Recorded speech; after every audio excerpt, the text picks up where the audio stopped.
Fail. But I think it's part of, like, again, coming back to our culture, our society, the expectations, the standards, the role models that we've had. So all of that plays into what we perceive. And I mean, we spend most of our lives at work, like majority of our lives, the big bulk of our week is at work. So, I mean, why do we keep fighting that? Why do we keep punishing ourselves? Yeah. Like, it's just not worth it. It really is not worth it. You're right. We are so hard on ourselves. We never cut ourselves a break, but we do it for other people. Absolutely. We always put everybody else first, and then we forget about ourselves. It's like, wait a minute. Yeah, that's it. And then how can you be there or continue to be there for others if you're not taken care of? So you mentioned motivation before. How do I stay motivated? Mm-hmm. It's because, like I said, I know that my message and my work that I do is too important. Like, there are too many people that need this, that need my specific help, that need my specific solution, that need to hear my story and my message. So if I'm not in a good space, then I'm denying them that opportunity, right? To be their best selves.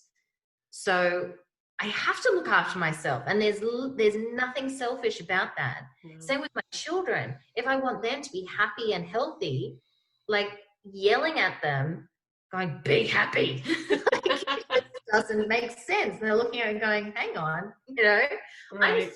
that sounds stupid, right? Do you think that you would have been do you think you would be at the place you are now if you would not have gone to Tanzania? Definitely not. Definitely not. Definitely not. I mean, this is like another little tangent. I was told from when I was 16 that I couldn't have children. Oh my gosh. Like, you would never be able to have children. I've got polycystic ovaries. And so they said flat, you wouldn't have children. And then I revisited that when I was 25, and they said, you won't have children without medical intervention. So still highly unlikely. And so for the bulk of my life, I was like, you tell a 16-year-old, you can't get pregnant. It was like, cool. I'm sorry, where's the bad news in this? Right. Quite fine.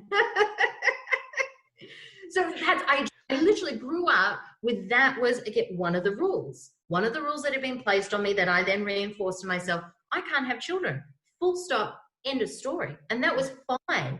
And like I said, the partner that I had before I went to Tanzania, he was fine with that. He didn't want kids. So we were like, this works out perfectly. No one was upset by it. It was totally fine. And then I went over there. I met the most beautiful man. And I did say to him, I was like, look, I've got to tell you, I can't have children. And I know families are important. And he already had a daughter from a previous relationship. So he was like, it's fine. So I was like, cool. 8 months later, I was like, you know how I said that thing? Turns out. So literally, if I had not gone to Tanzania, I would not have my family. Full stop. I would have family. But then I would also not be on this. I don't know where I would have been. Yeah. I think what I'm doing now, there was, and my first business, which was dance education. So quite different, but the core of what I do has always been the same. In any engagement, any interaction, the core of it, my why, my purpose has always been the same. But then going through burnout twice, having my children and having my family constantly around, again, that's where that motivation comes from. You're like, no, again, I have to do this. There is no other option. I have to do this. I don't have the luxury of like traveling, wandering the earth and traveling over this again aimlessly to find myself. No, this has to work out. And again, the core of what I do, my message, my mission is way too important to just throw away or to allow burnout to take me over again. So yeah, absolutely. I would not be here if I had not gone through those series of experiences. That's amazing. Oh my gosh. and you still look so young. So Thank you. It's these Zoom filters are doing great. For 8 a.m. Oh my gosh. Well, I think, I mean, this is amazing to hear this story, because even through everything that you've gone through, you still are waking up each day and you're like, no, there's stuff I have to do. And to be given that opportunity to go to Tanzania and see that, I think, I really think that for those of us who are able to, I really think we need to experience stuff like that to appreciate the little things that we have. Because I know for me, there's days where I take things for granted. And then there's days where I'm like, you know what?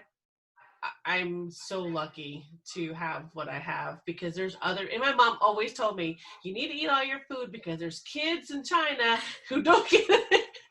And so I grew up thinking, oh my gosh. So that's what we do, with our own kids. We like to donate a lot because we are not able to go to another country to see that and give them. But I think it's amazing. And obviously the world needs more people like you, because, I mean, you were on the path that you're meant to be on, and it's such a blessing. So, wow. So people can find you at taramollel.com. Is that correct? Okay. Yeah, that's right. I will put that in the show notes. Awesome. I will, and then any other links you want to send me, so you can we can share it with our listeners. But absolutely. Is there anything else you would like to tell our listeners? Those were those big turning points that I really appreciate your kind words.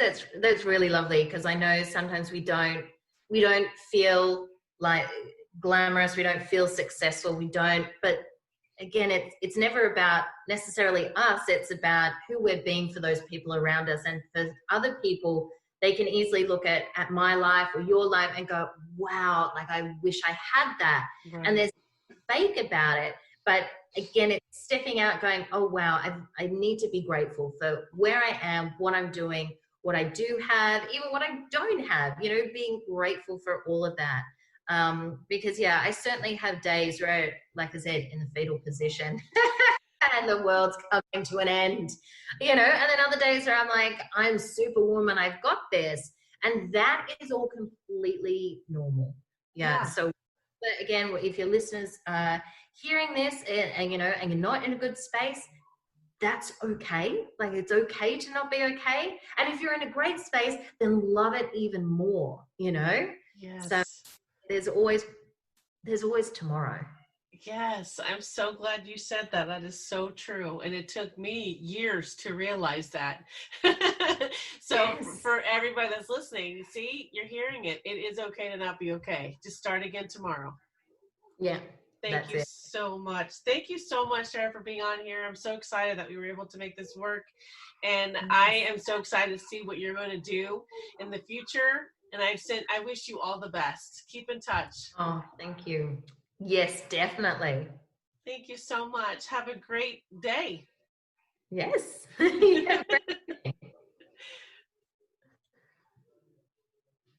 Okay. Awesome. Oh, wait.